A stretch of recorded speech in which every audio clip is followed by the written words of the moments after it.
What's up, CineNerds? We're back, and I am JP Cross. And I'm Ryan.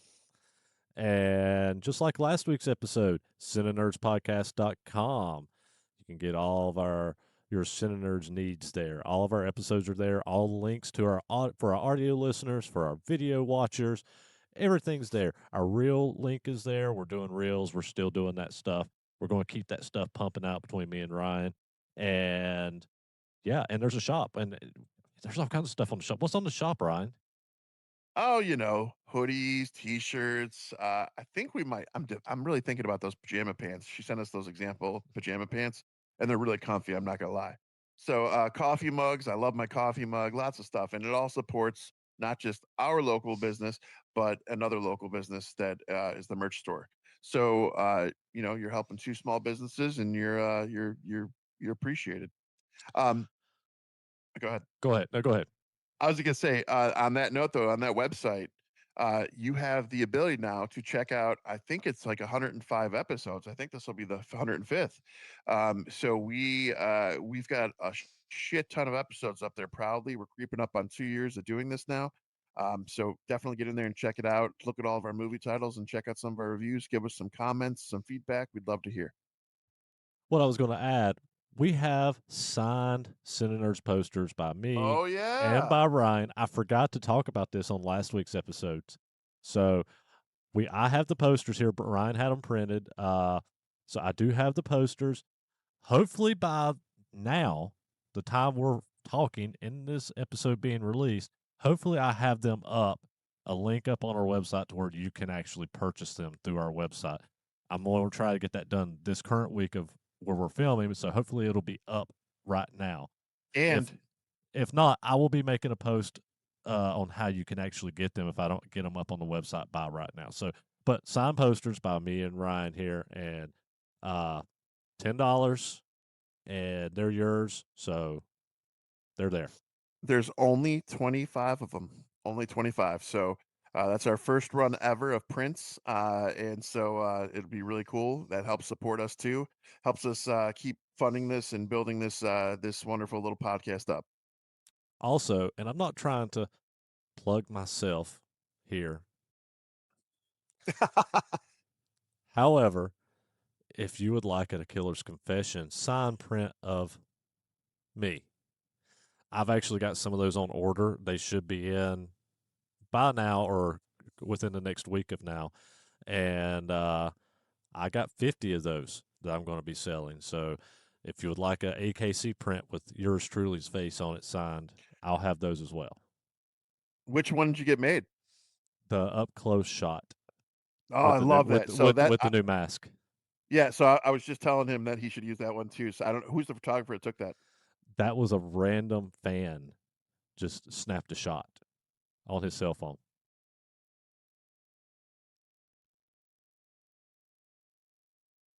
You're there. Oh, there we go. Yeah. You froze up on me completely. That was Yeah, interesting. yeah, you glitched for a second, but yeah, Why it was a while we're talking about this, I was gonna say there's a massive snowstorm outside right now. So yeah. So yeah, it was a random fan. It was actually a cell phone photo. It wasn't even a professional photographer, and I just rogued that photo from him because you know what, it's of me, and I took it. So yeah. fuck yeah. No, it's a great picture.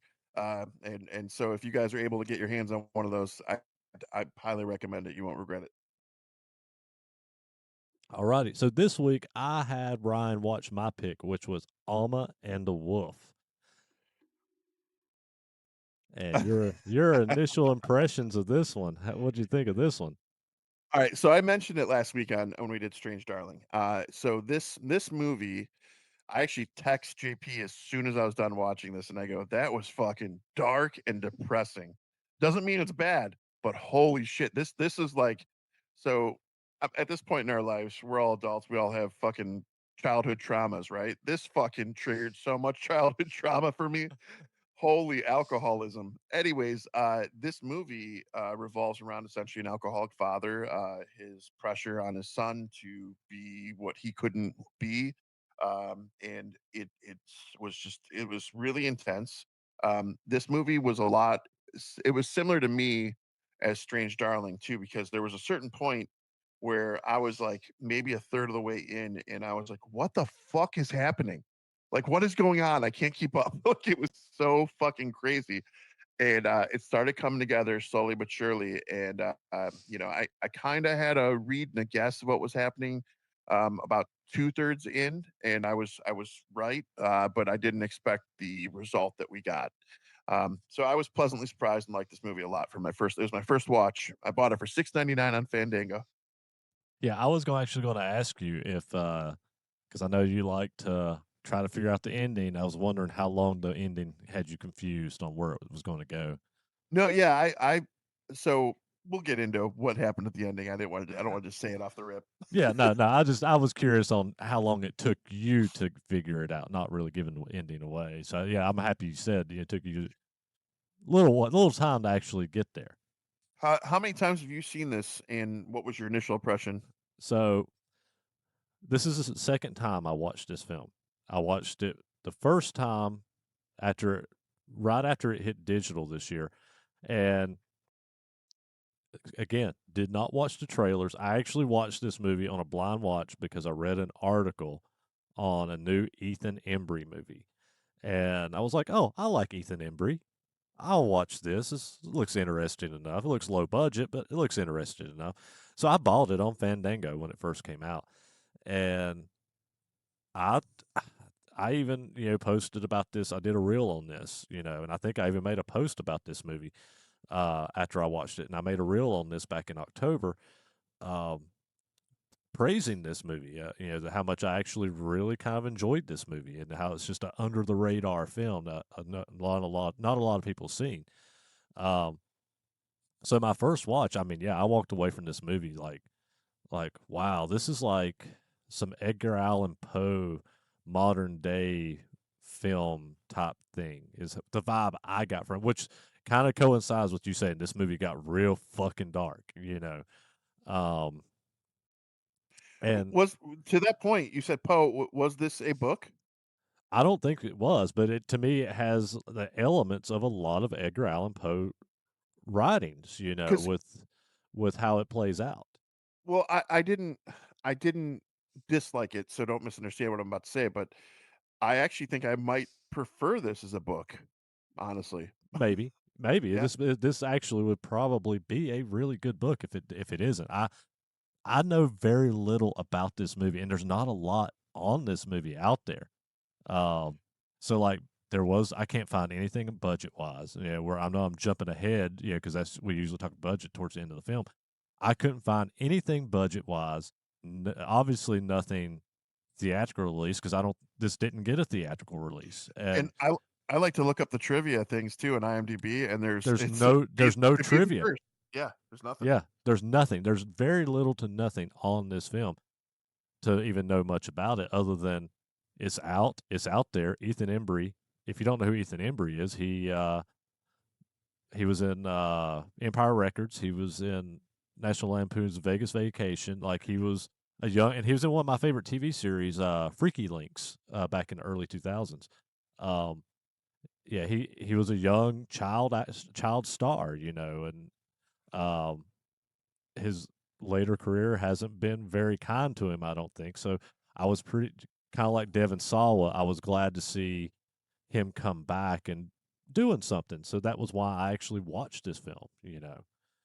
Yeah, no, it's so funny because the amount of times I hear the name Ethan Embry, and I'm like, I don't have a face with that. Like, I need to see faces to connect names. And so, like, when I looked him up, without even seeing the movie yet, I looked him up. I'm like, oh my God, that's fucking right off the rip. I know who that is. Yeah, And all the way into his childhood career. that's Rusty from Vegas Vacation. It's Yeah, I mean, well, I think what's the Empire Records is Empire definitely my Records. Yeah, yeah. yeah. I always think Empire. I think Empire Records and Freaky Links before National Lampoon's Vegas Vacation, but I think of all three of them when I think of him. You know what's funny is when you told me about this movie, I thought you meant, and I haven't seen this one. I've had this in the queue forever. Another Asian woman, but it's called Uma, just UMMA. And I thought you meant that movie until I saw Alma and the Wolf actually looked it up.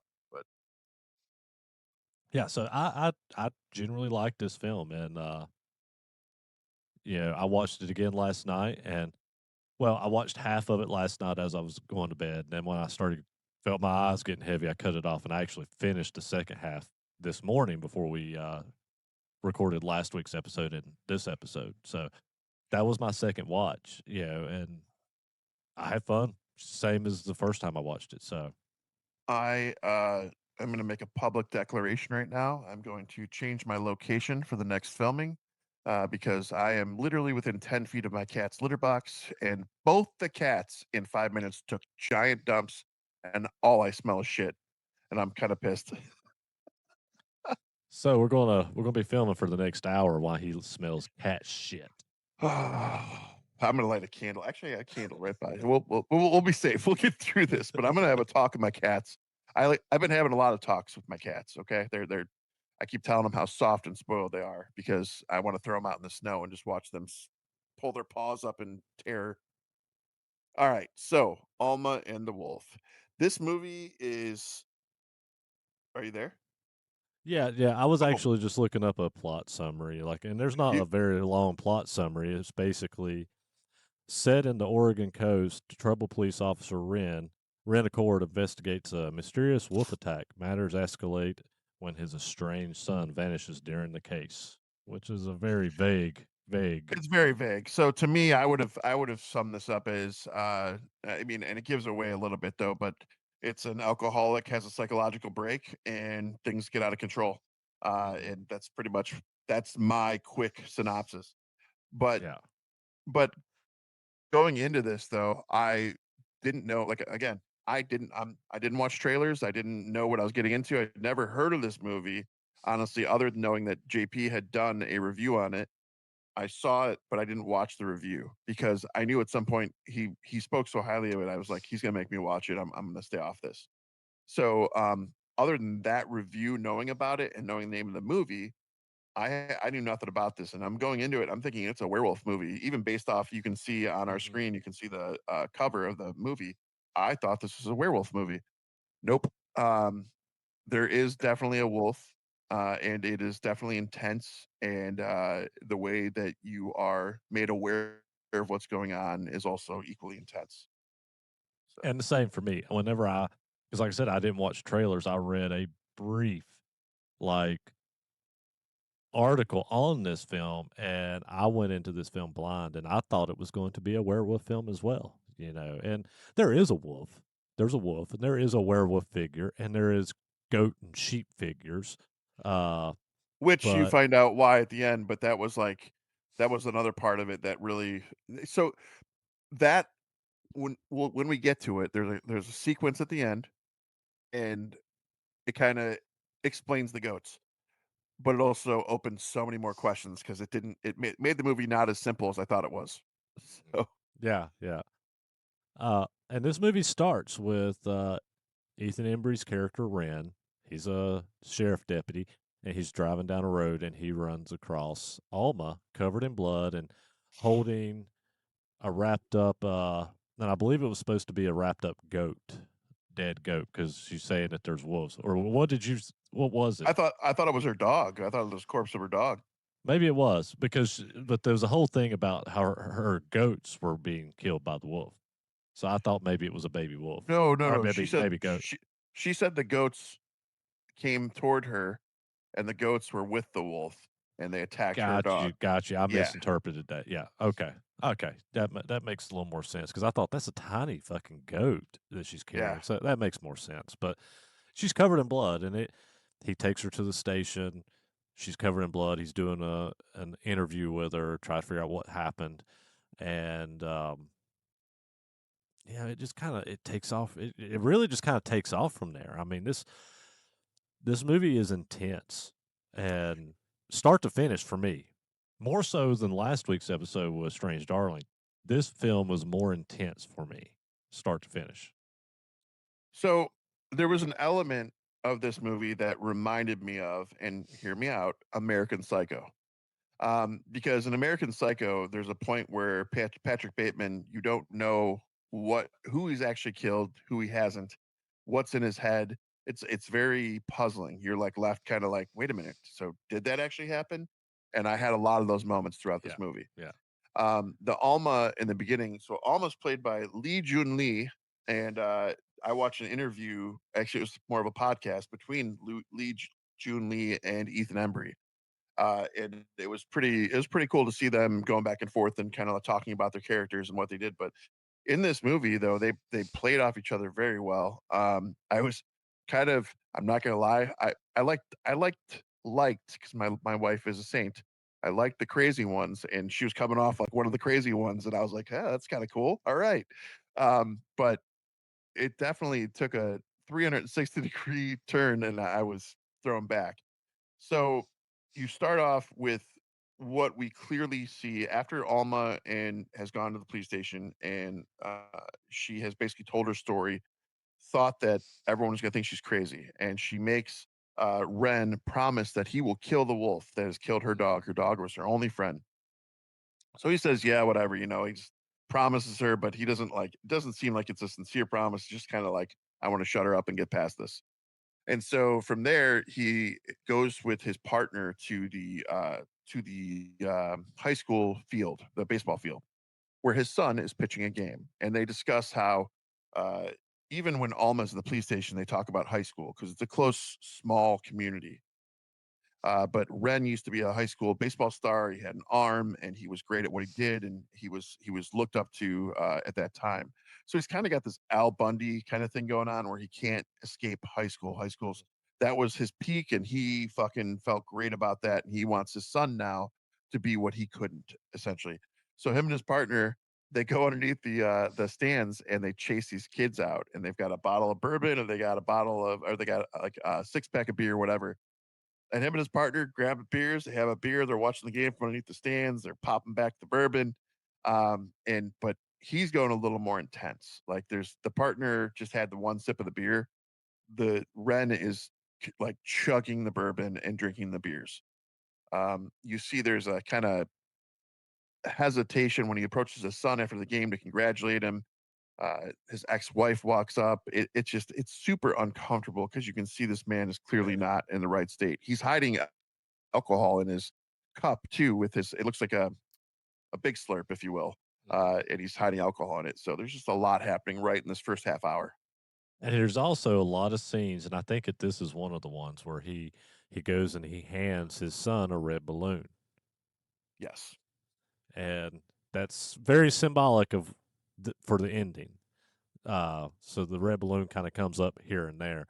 Um, so yeah, there is this odd red balloon, and you're like, what's the significance? You're thinking, what's the significance of this red balloon? Because it just makes there's not a lot. It doesn't make that much sense, Is this another movie they're going to tie into Welcome to Derry? and that's how it could be played off. Like seriously, because I remember the first time I watched this, I was like, why is he carrying this red balloon and giving it to a high school senior? Like that's like little kid shit. Like, and I thought, man, is Pennywise going to pop up in this? Is he going to be the werewolf? What's going on?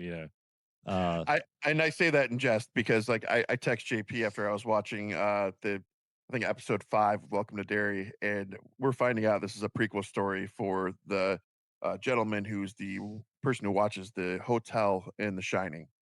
And and then there's elements of Shawshank too. There's so many things happening in Welcome to Derry that who knows? There could be 20 more movies.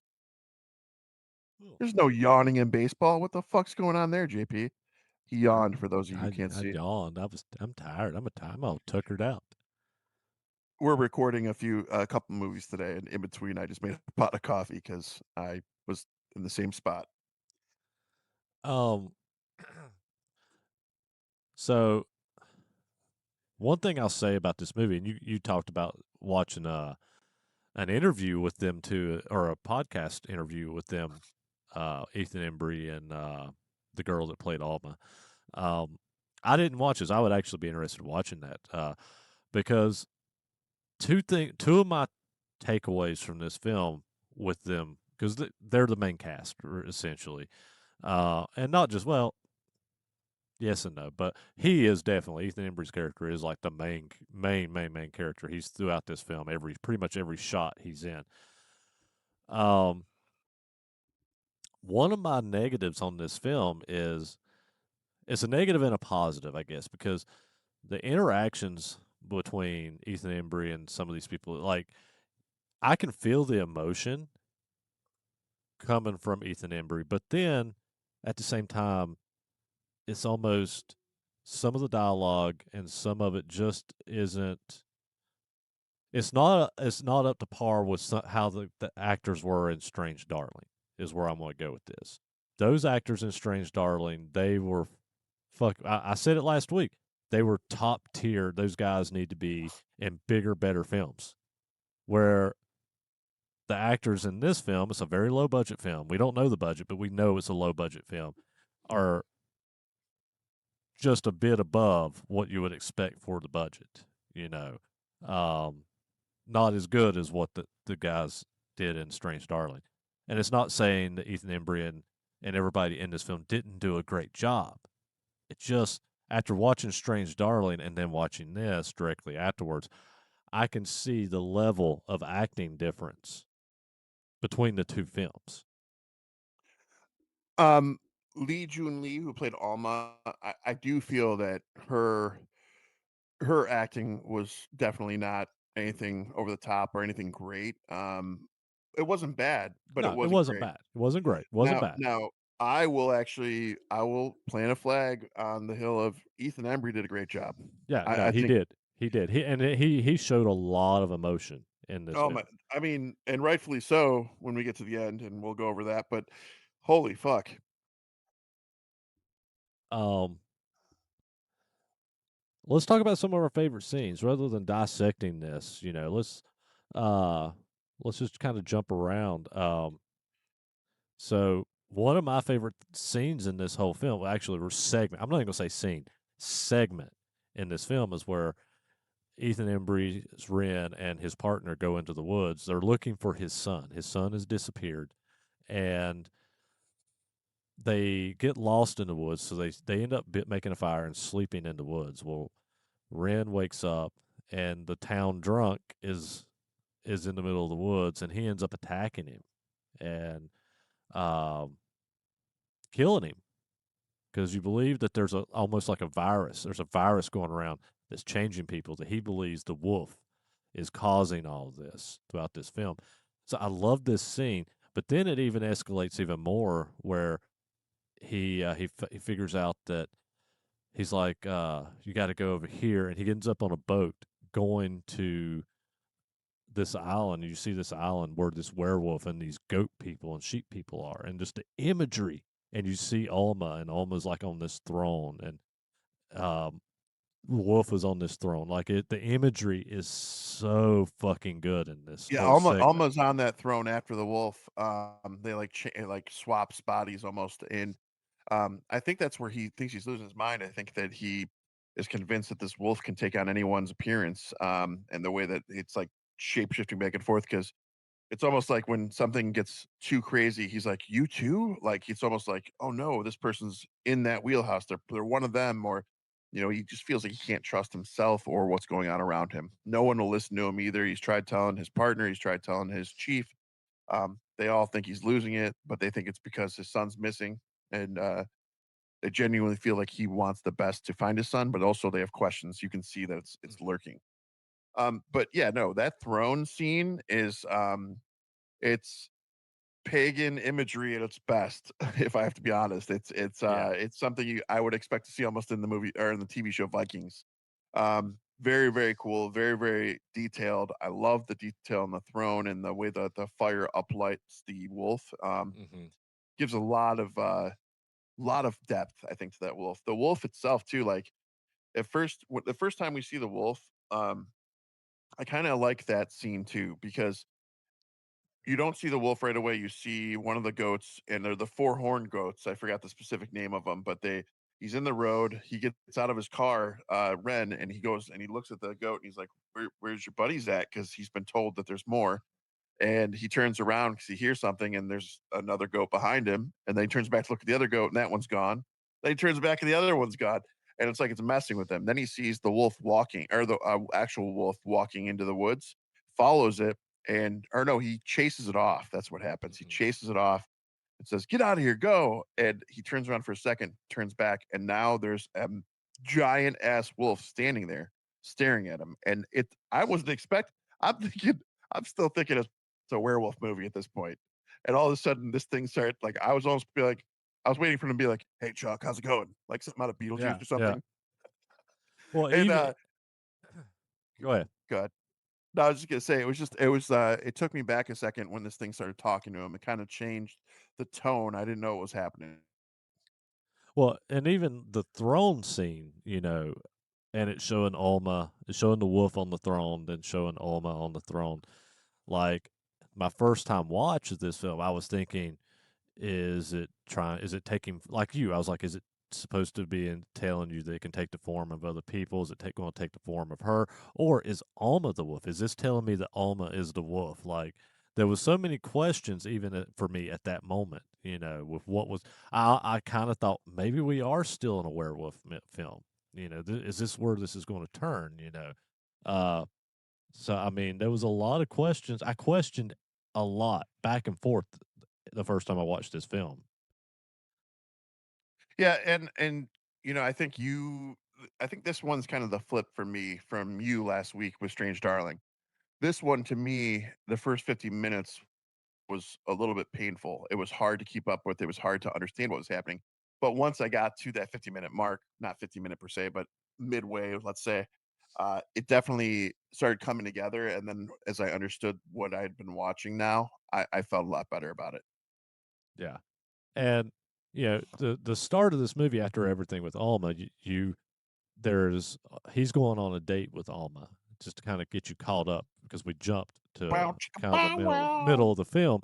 He has a date with Alma, but he's supposed to have that evening with his son, and his son tells him, "No, you got a date. Go on your date." And then it shows his son walking up the road with his dog, and uh, the dog gets grabbed, what you're assuming is the wolf and whatnot. And then the next day, Ethan Embry's character wakes up from a phone call. He spends the night with Alma, with coming to the police station that his son's missing. So everything about this film up to towards the end is him trying to find his son. He believes his son is still out there. He believes the wolves have drug him off or something, and he is trying to find his son. And so that leads us back up to the throne scene with him uh, attacking the drunk in the middle of the woods, and then the whole throne scene with him with the wolf and Alma, and then during all this, he actually wakes up in the woods. So it's like, well, is this real? Did this happen? What's going on? So Yeah, no, there's this is where things start getting a little edgy. I mean, we see what JP was talking about the virus aspect. So this is that questionable window for me. This is that where I don't know what was in his head and what wasn't. But this is where like everyone that came in contact with him or another person, they touch each other and they start throwing up and vomiting and they were ill and they looked sick and were speaking in tongues almost not literally, but kind of backwards and crazy. And it got to the point where everyone was in that mindset except for him and the chief then tells him to run ahead. And I'm like, what's going on again? I had one of and those moments. yeah, so that whole scene you're talking about, I fucking love that scene. So Ethan Embry goes into the police station. They are arresting him for the murder of the drunk because they find his fingerprint and blood all over the moonshine jug for that character. I believe that character's name was Ashley. The drunk, the drunk's name was Ashley, I think. Yeah, it was the drunk. I thought the wait, Yeah, who in am the I? woods. The remember? Oh yeah, the guy Ashley. Yeah, Yeah, yeah. yeah. So I believe the drunk's name is Ashley. It's a guy. It's not a girl. Um, so they are arresting him for uh basically the murder of this drunk because they found his fingerprints and everything on the jug, and for the disappearance of his son because they believe he's involved. And so they handcuff him to a desk. Well, the sheriff's daughter comes in. She works at the front desk and she is sick and she starts vomiting. And and she's going mad. She's going crazy. And this is a very So to me, it's a very intense scene. Like she's starting to attack him, then all of a sudden she gets sick again and she collapses on the ground. And there's a transformation scene, and this transformation scene is actually pretty cool. You know, with her back, her spine like extending, and her skin ripping. And it doesn't show the full transformation. Basically, it shows that, and then all of a sudden, blood's pouring out of her skin ripping. Then you see a burst of blood, and she gets up as this goat human goat figure.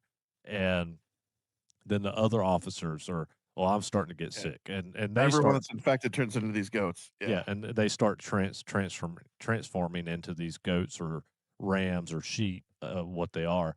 Um, and then the sheriff and Ren, Ethan Embry's character, go into this back room and lock themselves in. These goat figures are trying to attack him, and they go into a big speech about, oh, well, they got their guns drawn, and and they're going to fight their way out. Well, as soon as they have their guns drawn, the sheriff says, "Oh no, I'm getting sick," and he starts puking, and then he looks at Ethan Embry's character and says, "Here, get out through the vent." He's like, I'm going to turn. Let me do this for you now so you can get away and you can stop this virus and you can stop this wolf.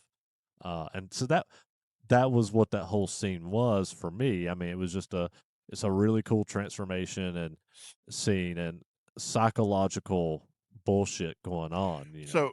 But up to that point, like, so now I'm fully that's what I think this is like the 2/3 mark for me. This is where everything, like, flipped and I started getting everything coming together more clearly, but up to that point, though, I literally thought we were gonna go down, like, Evil Dead road. I thought that's what we were looking at. It definitely felt like, especially the girl, with her Mhm. going crazy and psychotic, even like the Well, look of her face, almost reminiscent of like an sh Evil Dead film. she cleaned, the vomit from Ashley the day before, and that's what spread it, and then as that vomit started getting spewed when she came into the station, everyone else started flipping. So, yeah, I was like, "Okay, so are these, like, deadites? Like, what is this? Now they're turning into goats? Is that what they are?" I don't so, at that point, I thought we were looking at Evil Dead world, but then Yeah. b bizarreness gets deeper. Um, as that's all happening, unfolding, we move into we kinda you kinda see him just falling apart. You kinda see him starting to unravel, and he's starting to question the things that have happened so far. So I don't know. Where's Alma in this moment? Well, they said that she's the one that had turned him in on all Right, this right. stuff. And there was actually a scene before that where they were like, he had spent the night with Alma again. And he wakes up and they're like, hey, Alma's at the station. She's told us you've done this, basically outing him on all this stuff. And but he Alma's in the bedroom. How's she there? And all of a sudden, Alma's character gets up from the bedroom and she comes running through the house with her head on fire and attacking him. And so that's where, to me, like, I was like, "Okay, this dude's having a psychological break." And what's crazy to me too is that the reason the psychological break is happening is both A, he can't handle his separation from his wife, his son not doing what he wants, because his son wants to be a musician. That's another big thing too. His son wants to be a musician. I don't know why anyone would want to be a musician. That's just horrible. Any Anyways, uh, the, uh, the son wants to be a musician. He doesn't wanna be a baseball player. He care less about baseball. He's doing it for his dad. He wants his dad to be happy and proud of him, and his dad is, but his dad also is, like, trying to get him to go out and, find the big school, go to wherever, next level, next level. But between the son not doing what he wants, the depression of the breakup, um, his life's kinda in turmoil in general, and the alcohol on top of that, you've got a psychological break that's happened. So a lot of this all of this that we've seen so far is in his head. But the flip of it is he is the wolf himself. Mhm.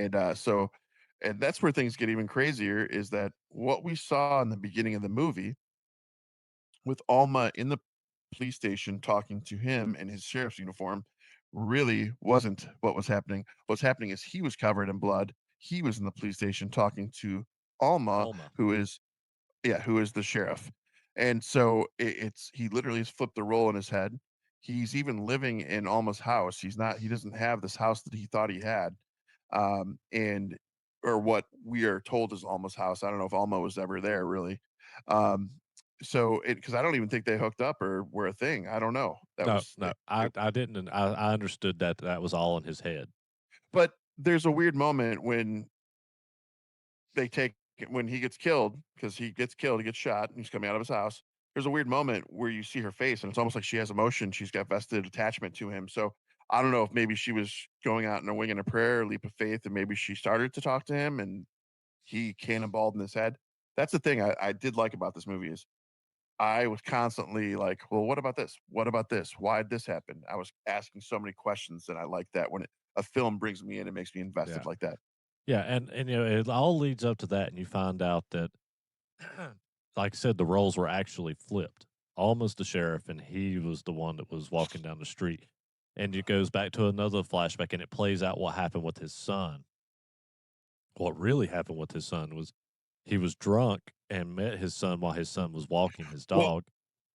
before that flashback, though, he wakes up in that house and he sees his son's body. He sees his son he had gone Yeah, back to the water, gotten his son's body, and his decomposing son is sitting there looking at him with white eyes, and his and son's he hold and starts his son is holding that red balloon. He's yeah, st- he sat him there with the red balloon.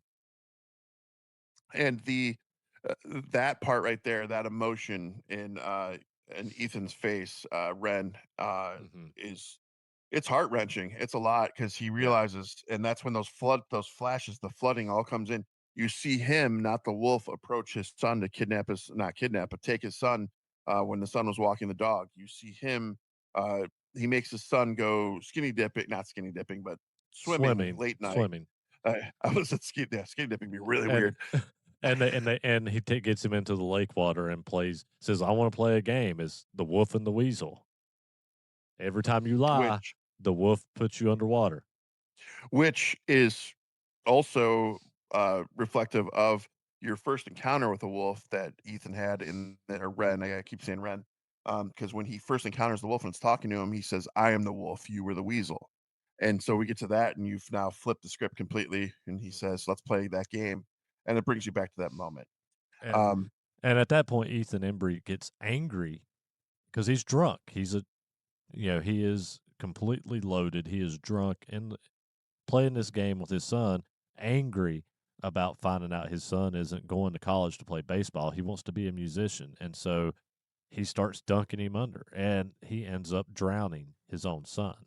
And you find out that Ashley, the town drunk, was at the pier when this happened. And that's when he actually gets up onto the pier and kills and Ashley. And if I wanna take that further, I kinda think that Ashley wasn't a drunk at all. I kinda think that, he was deflecting his own, view the way that people viewed him as the town alcoholic. I think he was reflecting and projecting that onto Ashley. Because when Ashley came up and saw that the son had gone under the water and he's floating there and he's like, "Hey, do you need help? Is everything okay?" Hmm. Like, he Yeah. seemed sober as can be. He didn't seem like he was drunk at all. Yeah. Yeah. And so, yeah, all this plays out. So you find out that Ethan Embry's Wren character is the wolf. He is the killer. He's killed his son. He's killed Ashley, and he comes out surrounded by police. And Alma's asking him, stop, stay where you are, put your hands above your head. Is your son in the house? And then you see the emotion, like you were saying, you see the emotion in Ethan Embry's face, and it's gut wrenching. He's like, yeah, he's in the house. And you're asking, is he hurt? And he breaks down. They go to arrest him, and who has been his partner through this whole film is the one that's handcuffing him. And while he's handcuffing him, he grabs his gun now, and it cuts to black.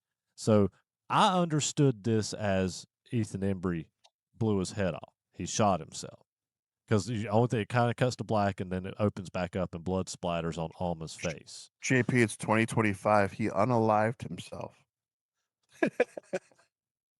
That's fair. I fucked up. It's unalived because the censors don't like the other words. So he unalives himself. Is how I understood it. I don't believe Alma shot him, but it No, does. you see the exit, wound because they do show his body laying down, Yeah. and you see the blood splatter, and Mhm. he did it. It's self-inflicted, it looks like. And And I love the imagery with him on the ground with the blood splatter and brains up above his head and the blood coming out of his mouth and, like, his eyes still twitching some, like, it was a very great imagery of him dying and his death there. like, the only reason I kinda lean towards that for certain it was him is because myself, if I found out that I had subconsciously even hurt one of my children, I'd do the same thing. Like, that it Yeah. just I they that's yeah, that was it was deep, and then but we go from there to go ahead, JP, talk about your red balloon. You see Ethan Embry walking over a mountainside holding his red balloon. Now, what that means, I don't know, because his son's dead too. I mean, is he because he committed suicide, or he unalived himself, and his son has passed too, so I don't know if he goes to hell, I don't know how all that works, I don't know anything about the afterlife, but, uh, that also is one of those other things you're like, does he get to find his son again as a sober, soul, entity, energy, whatever? So this had a whole lot of things to unpack as you're watching it, and it's not easy if you grew up in any kind of a traumatic childhood experience, especially involving alcohol. It's not easy to digest. It really isn't. And where this and my connection with, like, Edgar Allan Poe is kinda like the Telltale Heart and things and writings like that with Poe. This film really shows, like, this guy by the end, okay, you understand that he killed his son, he killed Ashley, he done these things, but at the beginning of the film, it kinda shows, and if you look back from the end, it's like he reinvented his perception of what actually happened to cope with what he did and his descent into madness. And that's where it kind of I feel the Edgar Allan Poe feel vibe comes for me with this film. I can understand that. I kind of look at it a slightly different way. So when you have liquor, we refer to liquor as spirits. So you're ingesting spirits, right? And I feel like he had a alter ego of obviously the wolf, but like an angrier, darker side of him when he was drunk. So the alcohol, the spirits made him into something he wasn't. So I don't think it was necessarily all descent into madness per se. I mean, it is, but I don't know. It just, man, it's a lot to digest. Yeah, this movie is a lot to, and like I said, it's intense. This movie is fucking intense. Like for me, it was intense start to finish. You know, maybe not for Ryan, but for me, it's start to finish. This movie. I am not by any means a heavy drinker. So used to be, but I don't drink like that anymore. I'm like 2, 3 beer guy. And I don't even do shots or anything like that. But this movie even made me have the like creepy crawlies about fucking having a beer too. Like, cause I love my kids more than alcohol. And like Mhm. that this dude clearly loved the alcohol more than anything. All right, so we've already talked about the budget. We do not have a budget for this film. We don't have No, anything on this and film. I looked further, it said they're not publicly available. The budget is Yeah, not. yeah. So review. Go ahead, Ryan.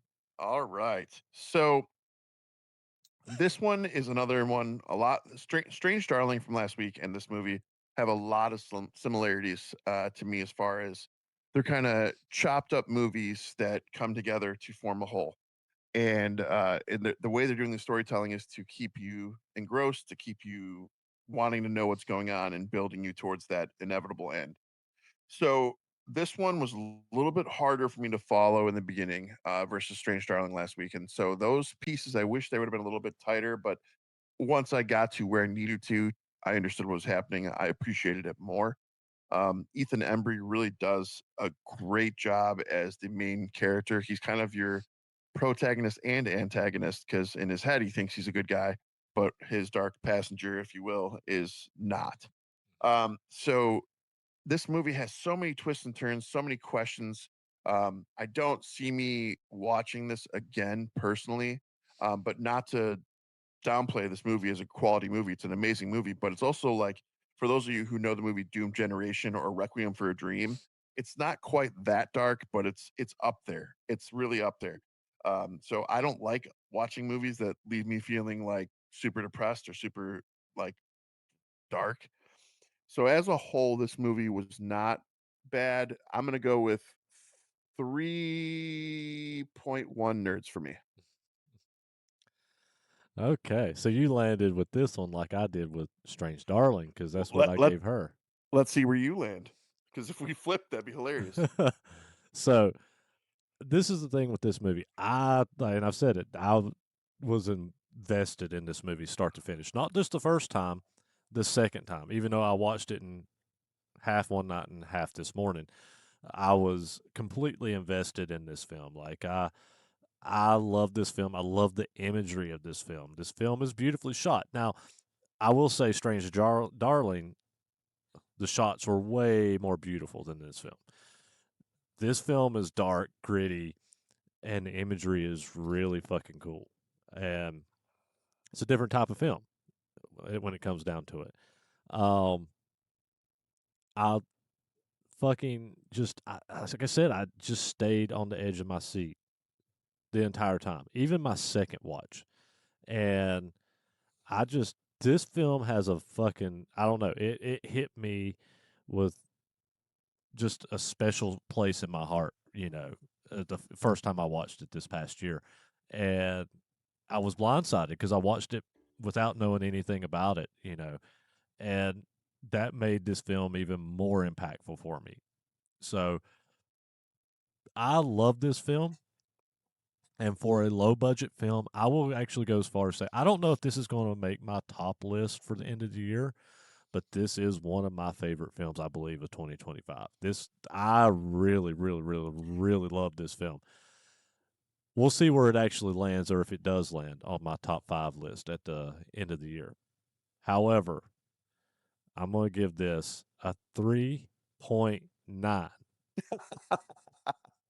And I We wanted, literally flipped. we literally flipped. And the only reason I decided not to give this a 4 was because there's moments of some of the dialogue and again, like some of the acting wasn't up to par with kind of like Alma. Now, Ethan Embry, I think fucking nailed it. I think he was great. I think if he had some better actors around him, this film would definitely be a 4. Um, and not saying that the actors and actresses did a bad job in this film. I think everybody was great in it, but it just wasn't up to the level of acting that we talked about in Strange Darling. But for me, I latched onto this film more so than Strange Darling. So we flipped the script on where we rated both of these films, and but that's why. And I would actually put this into the fours to had that So one little element be there a little better. so the one thing I will kind of push back on a little bit, you didn't say anything horrible about it, but like you thought that you liked the 35 millimeter filming from Strange Drawing a little bit better than some of the camera work for this. I will say this. It's filmed in Oregon. So like you've got these kind of gritty, kind of hazy, almost rainy, if you will, or wet scenes because the just where it's at. Mhm. So I wasn't put off by it, and I really thought that it was actually good imagery for what we got to see. Oh yeah, no, I think it's great imagery. Like I said, I think it's just not as beautiful as Strange Darling, but it's gritty. It has a grittiness, and the imagery in this film is fantastic. Gotcha. All right, recommendations. You got any? Yeah. So, as you guys know from the reels, I probably we're filming this a different time, but I would have already wrapped up the Prophecy franchise. I moved into another franchise. I went into Planet of the Apes, and I watched the 4 most recent ones because I only watched the first 2, and I wanted to see what the other ones were about. And the first 3 were great. They were all focused around Caesar, and then the 4th one was revolved around an ape named Noah, which my son is named Noah, so I get to call him a little monkey for a little bit. It's kind of fun, but they were surprisingly entertaining, and they're better than I anticipated. I really thought that I was going into not be happy and not walk away with feeling like I watched a good movie, and I was wrong. So Planet of the Apes, the new 4 ones, new 4 of A- them. And I haven't watched that new one that came out. Like, because wasn't Okay. there one that came out like last year? Kingdom of the Planet of the Apes. Yeah, Yeah. I've not watched that one, and so actually, if you count the James Franco one, there's 5, right? No. So James Franco is in. I think it's Rise. There's Rise. Uh, no, wait. I forgot. There's just Dawn. Isn't it Dawn of the Planet of the Apes? Rise of the Yeah. Planet of the Apes. War for Planet of the Apes. And then Kingdom of the Planet of the Apes. Okay. And Franco's in the first one of those. Yeah, Franco's in the first one. For some reason, I thought that there was 4 before this last one that came out last year, but so maybe I'm wrong. But I definitely have not watched the last one. If you're, it's not part of the franchise in canon sense, but the Mark Wahlberg one is the one that Yeah, came out that was separate. yeah, I knew that one was separate because that one was done by wasn't that one done by Tim Burton or somebody? I think so. And you know what? I am such a people are gonna give me shit about this, but I don't mind that one. I thought that one was great No, I didn't mind it. I think the cast was great in that one too. So, for sure. but I do need to watch that new one because I do enjoy the Planet Ape movies. So I'm going a different direction for my recommendation versus his franchise of Planet of the Apes. Um, I'm going to recommend a new movie, a new remake Oh movie. no. And I like this movie just because it's done very low budget and very 80s style. The new Death Stalker remake. And I don't, if you were a fan of the 80s movie, the Death Stalker, well, they did a remake. And it's done by the same guys that did Psycho Gorman. So you got the guys that did Psycho Gorman doing the Death Stalker remake, and it feels very reminiscent of like Psycho Gorman meets the original Death Stalker film. So if you like the original and you like Psycho Gorman, check out this new Death Stalker remake. It's pretty fun. It's bonkers, Bonkers. bonkers. All righty. Until next week, and next week we're going to get into our Christmas episodes, and I think I've got scheduled Jack Frost. Jack Frost because I debated on doing your movie next week, but I felt like your film was better for a closer to Christmas and a Christmas episode versus mine. So Jack Frost next week, and then we got Gremlins after the week after that. And you know why we have Gremlins? Because it's a fucking Christmas movie. It's a Christmas movie, and that's why I opted. A lot of times, if you look, I usually try to rotate mine and Ryan's picks, but I'll switch it up every now and then if something makes more sense to land on a holiday or something. Gremlins made more sense than Jack Frost for Christmas. I like having fun with these movies where like if we have questions about if movies are Christmas movies or not. Somebody posted a picture of what the fuck was it? Of Rambo when he's in the police station and there's a Christmas tree behind him because it's Christmas time and they're like It's a Rambo's a Christmas. Christmas movie. It's a Christmas movie. I don't that one I'd have to rewatch really, but I won't consider that one Christmas. And to add, next week's episode is the horror film Jack Frost, not the Michael Keaton family film Jack Frost. I mean, it's JP's pick. I think we all pieced that together. In video rental days, people didn't know. You know how many people families rented the horror film Jack Frost and not the Keaton Jack Frost family film and went home That and would have been played that. That happened a lot. awesome. That happened a lot. There was a lot of complaints about that back in the day because they both came out at the same time. That's awesome. I would have loved to see, you know, Sally and Bobby sitting down to watch the PG version. If they get that.